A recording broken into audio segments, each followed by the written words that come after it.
way too. So it was pretty cool for me. So Bates is Detroit Public School. Yep. How do you feel about the level of education? I feel prepared. I feel like I was challenged. I feel like I had to be on top of my game. I know that I look back at stuff like academic games with Mr. Holstein. I think of Ms. Gibson, and to this day, my dad he'll quote a word and he'll say it's a VSB word, and I'll be like, it's not a VSB word because I can still remember some. I'll look at say Merriam-Webster. They had like their word of the day, and like I saw like vicissitudes one day, and I took a screenshot and I sent it to like the family group text, and I was like, this is an actual VSB word, and that was vocabulary skill building, and we had those words every week, and it's something that it helps you to build your vocabulary, and so I still remember my vocabulary words. Yeah, Willie Bell's class. Yeah, that's crazy. Yeah, all these years later, man, like it teaches you to be on point and to challenge yourself, and I felt like the fact that there was so many other students around us that were competing and trying to be better than they were the day before, like it brings it out of you. It's like you raise. It's almost similar to sports where it's like you raise your level to the competition. It's like, all right, we got to play up because, like, perfect example, Ms. Gibson class, we had to say our scores out loud. So it's like if you don't want to say you definitely want to say anything lower than the C, like, because that's embarrassing. So it's just like you want to be on point. It forced you to be on point. Yeah, like you got to be, because otherwise you're going to be yelling the score and it's not going to feel good. I think that was one of our tactics, our strategies. Yeah, like it's and I mean public shaming. There's a debate. You can say like what the effectiveness of it, but I mean for me it worked. Like I wanted to make sure I was saying like at least the B, if not higher. And what was that little corner in our room with the infraction center, right? Yeah. You want to end up in the infraction center, man. Like it got real. And I mean, even like I talk about, this is something I quote a lot, because like English was always my favorite subject, and social studies as well, but definitely English. And math and science were things that I struggled in. And like from 7th grade on, legit from like middle school at base through high school, like I got like C's. I got like C's in science and math, like, and sometimes lower. And it was just, and I even went to tutor sometimes too, and it was just like, it was something that was a challenge. And so like I had to work harder, and I had to like just try different things, and it was still just a difficult thing for me. But when I got a chance to write, when I got a chance to play with words and stuff like that, that's something where like I really felt at home. But she used to have you define the word, give the parts of speech. Was the etymology? Yeah. It was detailed. Put it in the sentence. Yeah. Then you do that for each word. Then you take all the words and create a paragraph. Yeah.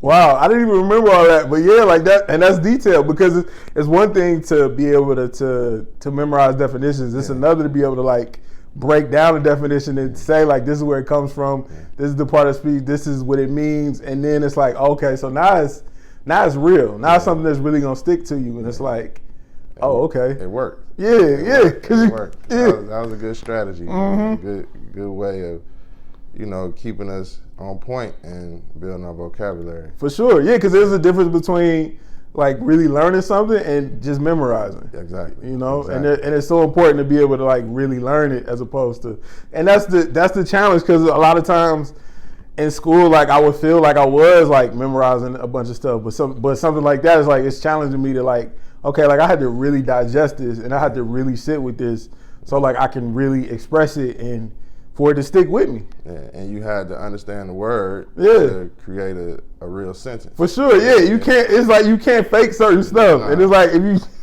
you just throw it. It's like, yeah, you're not showing that you know what this means in this two-word sentence, like, like, and she's gonna give it back to you for sure. For sure. Yeah, I missed that. I missed that, and I'll probably say that was my best English teacher in my whole life. Yeah, for sure. So, were there any other any other highlights at Bates that kind of helped you along the way? Yeah, I could definitely think about like Bates battle with Mr. Yee, and just So what is Base Battle? Base Battle was a game show, Black History Month. We would get a list of questions. It was like a few hundred, I think. Like it was a lot of questions, and that was something where it was memorization. Yeah. But it's like you're learning about these inventors and these people that have done these great things, and you learn African American. Yeah, exactly. Yeah. So you have these black heroes, these people, these ordinary people that have done great things, and you're learning about what they've done, and you're competing in the game show format like a Family Feud or like a. Like probably like a Family Feud, and so it's teams of maybe 4 or 5, and you're competing and you're trying to get them, and it's one of those things where it's like it's competition, you get a chance to learn, you get exposed to just all these things, and it's just like you feel just some sense of pride and appreciation for like the folks that have come before you and that have laid this groundwork, and it's just like damn, like.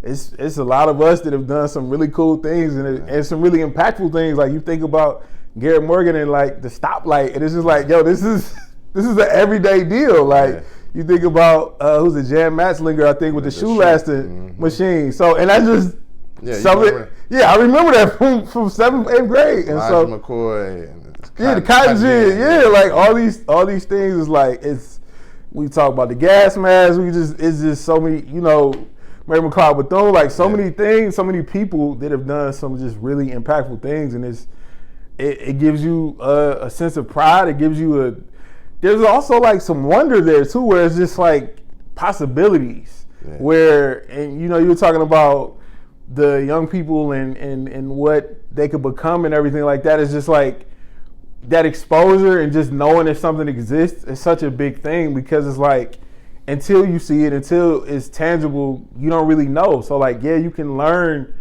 something, or if you do learn something, it's like, oh, okay, like you just open my mind up to another possibility. Like, for example, it's like, okay, like you play basketball. It's like, all right, so I could play basketball, I could coach basketball, I could be a scout, I could be a trainer, I could be a film person, and there's all these roles. I could be a front office person, and there's all these roles that you might not be aware of when you're a kid and you dribbling, and it's like everybody has hoop rings, like damn near, and that's fine, like that's cool, but it's really hard, and so just knowing like, oh wow, like there's other, like I can do this and I can still be involved in the game, but just in a different way, like just getting that exposure and just knowing that possibility, like it's such a big thing. Yeah, it's huge. Yeah, it's huge, especially getting it in middle school. Yeah.